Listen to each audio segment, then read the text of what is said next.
Hey there, we're in the studio with Tony, and you do a lot of work at the University of Oregon with coaches and athletes. Yeah.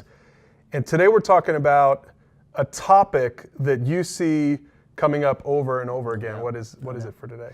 Yeah, so this is a topic that across the board, almost every single one of the athletes I work with deals with or brings up or that we discuss at some point, and it's fear.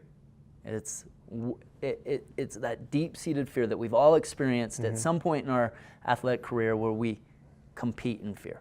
Not just nervousness, not the butterflies, that's part of the game, but deep-seated fear to where I describe it as competing in quicksand, where we go out and we just feel slow. Our reactions are slow, we make bad decisions, we get tired easily. Things that science shows us that fear and anxiety actually do to us in our life, whether it's athletically or just in our life, that it lowers our immune system, that it makes us tired, that it leads us to making bad decisions. It makes us old. That's kind of that's the way they describe it. Is that it acts like age in our life. Yeah. So for an athlete, then fear keeps you from performing. Yeah, definitely. And some athletes might not even be very aware of that. Yep. But coaches all know that. You have to get past that fear to get the most out of your performance. Yeah. Now, you were a wrestler for the University of Oregon years ago. Did you experience this in your own life? I did. And there's one match I remember specifically going back. It was my sophomore year. We were wrestling Arizona State at home. And I was wrestling a kid that was a transfer from a junior college and was a junior college national champion. And he had beat me early in the season. And I remember warming up for this match and just feeling like I was in quicksand. I wasn't even out on the mat yet. I was just warming up. I was getting ready. I was tired. I wasn't focused. I didn't feel like I had my stuff. And I knew it wasn't going to go well. And I had a pretty up and down season. I had a fairly good freshman year, and I put a lot of pressure on myself. And I had an up and down season. And it was kind of coming towards the end. I needed that match for seeding for the Pac-10 tournament, and just wasn't there. And I remember going and just finding a place off by myself and just thinking about this and looking inside and just realized I was afraid.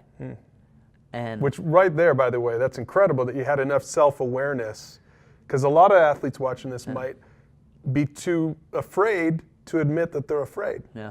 So for one thing, first of all, good on you that you were able to stop and identify it. Well, it took me a while. It took me a while to get to that point. Yeah. But, well, hopefully people are getting to that point watching this video too. Yeah. And I remember sitting there thinking, like, what am I afraid of? I've done this literally hundreds of times. I've stepped out on that mat. I've done this literally hundreds of times. I'd lost a few matches in that time period. And I remember realizing, like, it wasn't this light in the sky type of moment, but just it was kind of that aha of like, okay. And really just kind of two truths stuck out to me that really changed the way that I competed and the way that I saw myself as an athlete. And the first one was that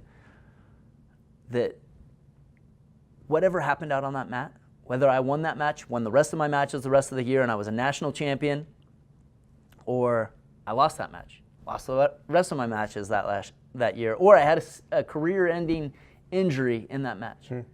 It didn't change who I was. Regardless of what happened, that there was something deeper about me that defined me, and it didn't change who I was. Is there a temptation for athletes to wrap up your whole identity in your performance? When you do well, you feel good about yourself. When you do poorly, you feel like you're a terrible person. Definitely. Is that a normal thing? Definitely. That is college athletics in a nutshell there. And it's athletics in general. It happens at every level.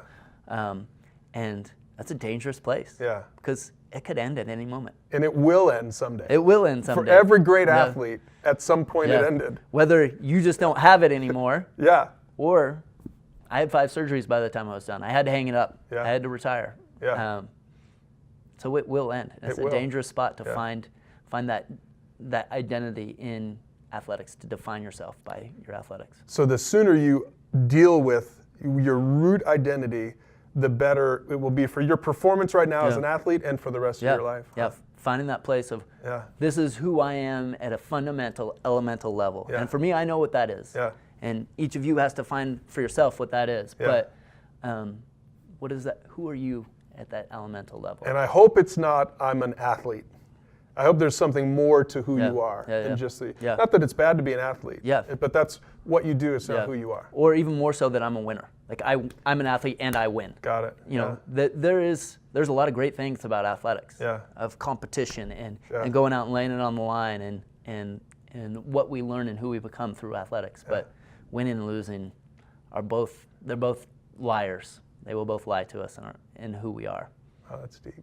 You said there was a second insight. Yeah, so the second insight, and this changed the way that I competed. Yeah. That out of that understanding of who I was at a fundamental level, I began to realize I had nothing to lose. That I could compete fearlessly. And I did in that match. I went out and wrestled one of the best matches I had ever wrestled in my life. And I let go of this fear because I realized I had nothing to lose. And just like when we watch March Madness, or it's the same at the NCAA wrestling tournament, the big guys falling all over the place. The high-ranked teams that put so much pressure on themselves, that have so much to lose, are getting knocked off right and left by the little guy that comes in unranked and quote unquote has nothing to lose. And so they play with the opposite of fear, which is freedom. They play just this free, loose, and that's really what you got to, right, as an athlete. And it continued on for the rest of my career of realizing like it doesn't change who I was. So I am free to just go out and do what I do and to love the sport that I do and compete fearlessly and compete in freedom and not have to worry about the scoreboard. Now, we'll always care about the scoreboard. We work way too hard to forget about what the numbers are up on that scoreboard. But when we compete for a deeper reason and we compete out of freedom, that fades. And we go out and we just play the game. And you play it at your best. You play it at your best. That's awesome. So some of you guys can really relate to this. Remember, talk about this. We'll leave some questions below.